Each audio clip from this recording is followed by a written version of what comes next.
Assalamu alaikum. Mutuni na. Masta ya ne. Kwana biyu da. Ina jin ka. Ka san abin mamakin da ke faruwa a gidanmu yanzu? Ina.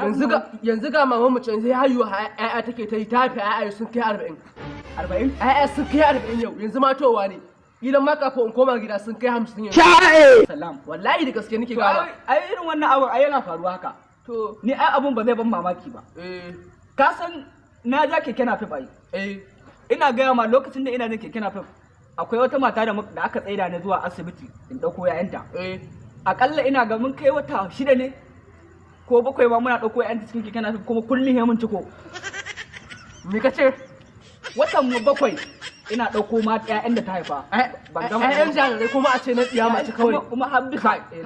Masta anya wannan ba abin da kake min ba. To dan iska ne ni zaka zo ka ga min wani ai na ji kana cewa wata guda kana dauko ƴaƴan na tsiya mace.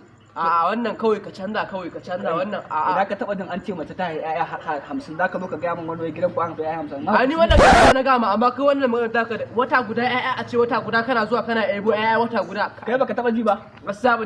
To wallahi ka dai ji. Anya gaskiya ne ka canza gaskiya wallahi wannan ba gaskiya kake faɗa min ba wallahi. Kai? Kamar yan canza kai wannan ne kake karyatawa. Gaskiya. Wai kai Allah